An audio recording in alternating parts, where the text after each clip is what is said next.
ಬಂದಿದ್ದೀನಿ. ಗಾರ್ಮೆಂಟ್ ಇಂಡಸ್ಟ್ರಿಯಲ್ಲಿ ಕೆಲಸ ಮಾಡ್ತಾ ಇರೋದು. ಜೊತೆಗೆ ಘಾಟುನಲ್ಲಿ ಆರ್ಗನೈಸ್ ಸೆಕ್ಟರಿ ಕೆಲಸ ಮಾಡ್ತಾಯಿದ್ದೀನಿ. ನಮ್ಮ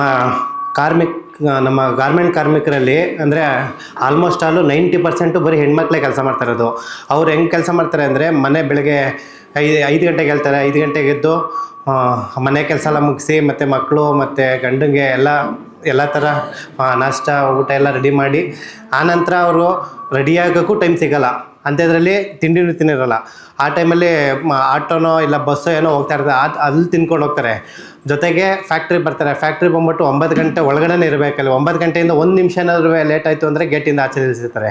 ಆ ಥರ ಪರಿಸ್ಥಿತಿ ಇದೆ ಅವ್ರಿಗೆ, ಗಾರ್ಮೆಂಟ್ ಹೆಣ್ಮಕ್ಳಿಗೆ. ಜೊತೆಗೆ ಫ್ಯಾಕ್ಟ್ರಿ ಒಳಗಡೆ ಬಂದು ಅವರು ಕಾರ್ಮಿಕರಾಗಿ ಕೆಲಸ ಮಾಡೋದಕ್ಕಿಂತ ಹೆಚ್ಚಾಗಿ ಮಿಷಿನ್ ಆಗಿರ್ತಾರೆ. ಯಾಕೆಂದರೆ ಮಿಷಿನು ಮ್ಯಾನ್ಯುವಲ್ಗೆ ಕೆಲಸ ಮಾಡೋದು, ನಾವು ಮ್ಯಾನ್ಯುವಲ್ಗೆ ಕೆಲಸ ಮಾಡಬೇಕಾಗಿರುತ್ತದೆ ಮಿಷಿನಲ್ಲಿ. ಅವ್ರು ಹೆಂಗಂದರೆ ಮಿಷಿನ್ ಯಾವ ಥರ ಓಡ್ತಾ ಇರುತ್ತೋ ಅದೇ ಥರನೇ ಕಾರ್ಮಿಕರು ಸಹ ಕೆಲಸ ಮಾಡಬೇಕು. ಆ ಥರ ಪರಿಸ್ಥಿತಿ ಐತೆ. ಜೊತೆಗೆ ಅವ್ರಿಗೆ ವಾಶ್ರೂಮ್ಗೆ ಹೋಗೋ ಟೈಮ್ ಸಿಗೋಲ್ಲ, ಅಷ್ಟು ಪ್ರೊಡಕ್ಷನ್ ಇರುತ್ತೆ. ಯಾಕೆಂತಂದರೆ ಒಂದೊಂದು ಬಟ್ಟೆ ತಯಾರಿಸ್ಬೇಕು ಅಂದರೆ, ಒಂದು ಶರ್ಟ್ ತಯಾರಿಸ್ಬೇಕು ಅಂದರೆ ಒಂದು ಗಂಟೆಗೆ ಮಿನಿಮಮ್ 50 ಬಟ್ಟೆ ತಯಾರಿಸ್ತಾರೆ. ಅಂದರೆ 60 ಜನ, 60ರಿಂದ 70 ಜನ ಇರ್ತಾರೆ ಒಂದು ಬ್ಯಾಚಲ್ಲಿ. ಒಂದು ಗಂಟೆಗೆ 60 ಪೀಸ್ ತಯಾರಿಸೋಷ್ಟು ಕೆಲಸ ಮಾಡ್ತಾರೆ. ಅಂದರೆ ಕಟ್ಟಿಂಗಿಂದ ಹಿಡಿದು ಫಿನಿಶಿಂಗ್ ಆಗೋ ತನಕ ಅಷ್ಟು ಕೆಲಸ ಇರುತ್ತೆ. ಜೊತೆಗೆ ಅಷ್ಟೆಲ್ಲ ಮಾಡು ಅದು ಇಂಟರ್ನ್ಯಾಷನಲ್ಗಳು ಹೋಗುತ್ತೆ.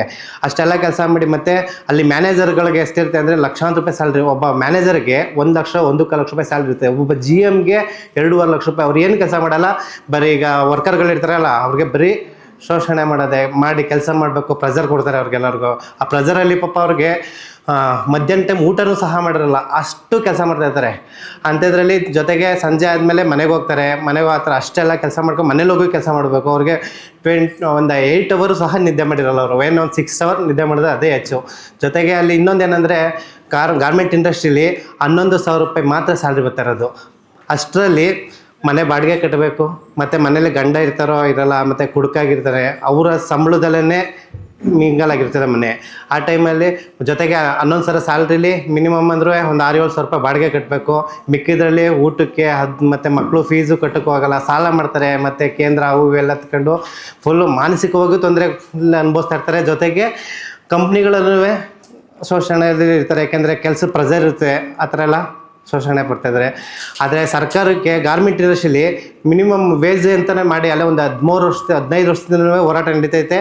ಆದರೆ ಸರ್ಕಾರಕ್ಕೆ ಮಾತ್ರ ಈ ಕೂಗು ಯಾರಿಗೂ ಹೋಗ್ತಾಯಿಲ್ಲ. ಮತ್ತು ಕಾರ್ಮಿಕ ಮಿನಿಸ್ಟ್ರು ಅವರು ಸಹ ನಾವು ಮಾಡ್ಕೊಡ್ತೀವಿ ಅಂತಂತಾರೆ, ಬಟ್ ಹೇಳ್ತಾರೆ ಅವರು ಸಹ ಮಾಡಲ್ಲ. ಲಾಸ್ಟ್ ಟೈಮು ಒಂದು 2018ರಲ್ಲಿ 2,000 ಜನ ಕಾರ್ಮಿಕರು ಬಸ್ ಮಾಡ್ಕೊಂಡು ಲೇಬರ್ ಆಫೀಸ್ ಹತ್ರ ಹೋಗಿದ್ವಿ. ಅಲ್ಲಿ ಲೇಬರ್ ಆಫೀಸರ್ಗೂ ಮನವಿ ಪತ್ರ ಕೊಟ್ವಿ, ಅವರು ಯಾವುದೇ ರೀತಿ ಸ್ಪಂದಿಸಿಲ್ಲ.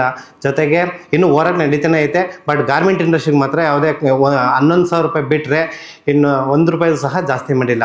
ಮಾತ್ರ ಮ್ಯಾನೇಜರ್ಗಳಿಗಂತೂ ಇವ್ವಿ ಜಾಸ್ತಿ ಸ್ಯಾಲ್ರಿ. ಒಬ್ಬ ಸೂಪರ್ವೈಸರ್ಗೆ 40,000 ರೂಪಾಯಿ ಸ್ಯಾಲ್ರಿ ಐತೆ. ಒಬ್ಬ ಕಾರ್ಮಿಕರಿಗೆ ಮಾತ್ರ 11,000 ರೂಪಾಯಿ ಸ್ಯಾಲ್ರಿ. ಅವ್ರು ಕೆಲಸ ಮಾಡೋದು ಮಾತ್ರ ವರ್ಕರು ಅವ್ರೇನು ಮಾಡಲ್ಲ, ತಿರುಗಾಡ್ಕೊಂಡು ವರ್ಕರ್ಗೆ ಪ್ರೆಜರ್ ಮಾಡಿ ಕೆಲಸ ಅವ್ರಿಗೇನೆ ಅಷ್ಟು ಸಂಬಳ ಇರಬೇಕಾದ್ರೆ ವರ್ಕರ್ಗೆ ಕೊಡ್ಬೇಕು ತಾನೆ.